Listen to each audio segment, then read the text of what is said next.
High students, myself Ashis কর আমার political academy YouTube চ্যানেলে সবাইকে স্বাগত জানাচ্ছি। বিশেষ করে যারা তোমরা চতুর্থ সেমিস্টারে পড়ছো বা ফোর্থ সেমিস্টারে পড়ছো ক্যালকাটা ইউনিভার্সিটিতে, ক্যালকাটা ইউনিভার্সিটি ফোর্থ সেমিস্টারে তোমরা দেখতে পাচ্ছ আমার থাম্বনেইলটা দেখেই তোমরা যারা পড়ছো তাদের জন্য আমি B1 পেপারটি নিয়ে আজকে সাজেশান নিয়ে উপস্থিত হয়েছি। B1 যে পেপারটি রয়েছে তোমাদের, সেই পেপারে কোন কোন প্রশ্নগুলো অত্যন্ত গুরুত্বপূর্ণ এবছরের জন্য কমন যোগ্য সাজেশান কি হতে পারে সেটা আজকে নিয়ে উপস্থিত হয়েছে। বিশেষ করে একটি কথা বলবো যে বিগত বছরগুলোতে আমার চ্যানেলে যেগুলো দেখেছিলে সেগুলো দেখবে 100% কমন এসেছে, তাই এবছরও তার আশা করছি অন্যথা হবে না। তো যদি ভিডিওটি ভালো লেগে থাকে অবশ্যই চ্যানেলটিকে সাবস্ক্রাইব করবে আর বন্ধু বান্ধবদের মধ্যে একটু শেয়ার করবে, যাতে আমি আগ্রহ পেয়ে আরও ভিডিও তোমাদের জন্য করতে পারি। তোমাদের B1 অর্থাৎ B1-এর যে মডিউল 1 রয়েছে, এই মডিউল 1 মডিউল 2 যে পেপারগুলো রয়েছে প্রত্যেকটা পার্ট ধরে ধরে আমি প্রশ্নগুলো বলার চেষ্টা করব। বাংলা মিডিয়াম এবং ইংরাজি মাধ্যম দুটো মাধ্যমের জন্য সাজেশান এখানে রয়েছে, সেটা তোমরা উভয় মাধ্যমে দেখতে পারো, সুবিধা হবে। জেলা পরিষদের কার্যাবলী আলোচনা করো, এটা খুব গুরুত্বপূর্ণ এবছরের জন্য একটা প্রশ্ন। জেলা পরিষদের কার্যাবলী আলোচনা করো। Discuss the functions of the জেলা পরিষদ। দ্বিতীয় প্রশ্নটা কি বলছে? বলছে রাজ্য আইনসভার ক্ষমতা ও কার্যাবলী আলোচনা করো। Discuss the powers and functions of a state legislative assembly. তৃতীয় প্রশ্নটা বলছে পশ্চিমবঙ্গের পৌরসভার ক্ষমতা ও কার্যাবলী আলোচনা করো। Discuss the power and functions of the municipalities in West Bengal. তোমাদের একটা কথা বলি, এই যে বড় প্রশ্নগুলো আমি তোমাদের বলছি, এর আগে আমরা কিন্তু CC8, CC9, CC10 এদের সমস্ত সাজেশান তোমাদের দিয়ে দিয়েছি। অবশ্যই সেগুলো দেখতে হলে আমাদের এই ভিডিওর ঠিক ডেসক্রিপশান বক্সে আমরা লিঙ্ক দিয়ে দেব, ওখান থেকে তোমরা দেখতে পারবে। আর একটি কথা, যত বড় প্রশ্ন আমাদের মোট তোমাদের 4টি পেপার থাকে, 4টি পেপারে যত বড় প্রশ্নগুলো তোমাদের দিয়েছি সাজেশান হিসেবে, সেখান থেকে তো সবগুলো তোমাদের পড়বে পরীক্ষা 100%। সেগুলোর উত্তরগুলো তোমাদের পেতে, অনেকের কাছে তোমাদের উত্তর নেই, অনেকে টিউশন পড়ো না, যারা উত্তরপত্রগুলো পেতে চাইছো তারা অবশ্যই যোগাযোগ করবে 86200639 এই নম্বরে। অবশ্যই সরাসরি আমার সাথে তোমরা যোগাযোগ করতে পারবে। এবার দেখো মডিউল 2তে যে প্রশ্নটি রয়েছে, বলছে আনুমানিক ব্যয় হিসাব কমিটির গুরুত্ব আলোচনা করো।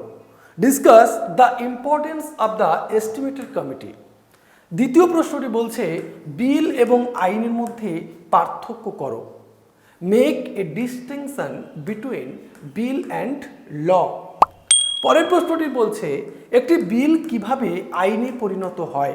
How does bill become a law. কিভাবে আইনে পরিণত হয় জানো, যে বিল পাস পদ্ধতি, সেই পদ্ধতিটাই এখানে লিখতে অ্যাকচুয়ালি বলছে।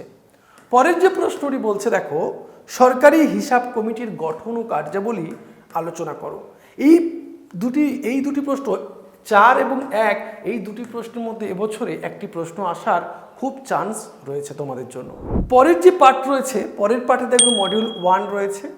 মডিউল 1-এ তার পরের পার্টে দেখো রাজ্য আইনসভার সদস্যদের বিশেষাধিকারগুলি আলোচনা করো।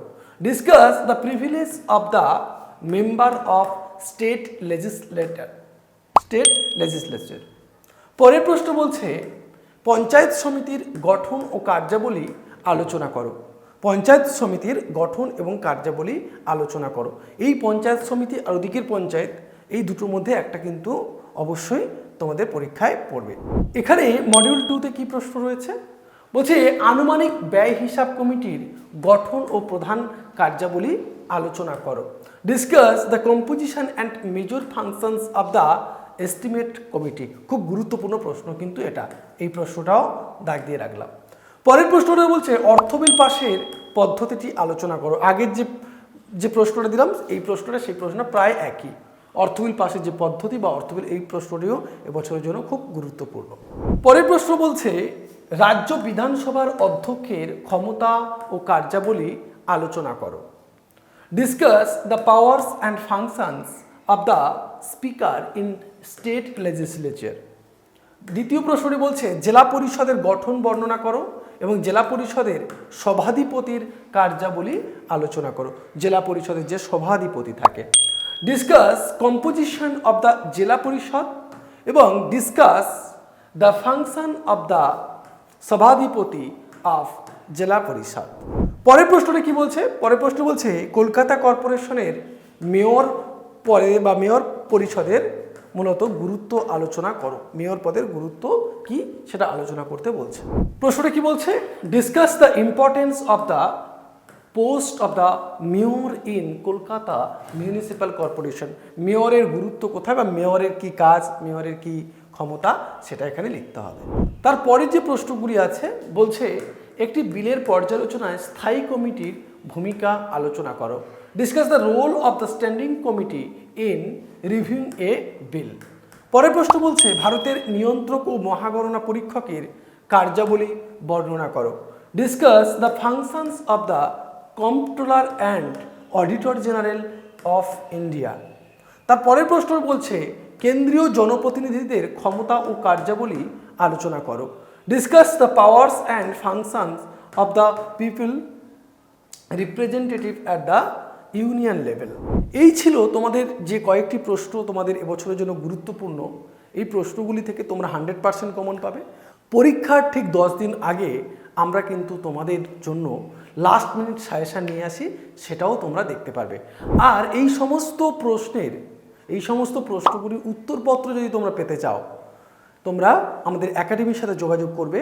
তোমাদের কিছু মূল্যের বিনিময়ে তোমরা কিন্তু এই প্রশ্নের উত্তরপত্রগুলো তোমরা পেয়ে যাবে। তাহলে ফোন করতে হবে 8620063339।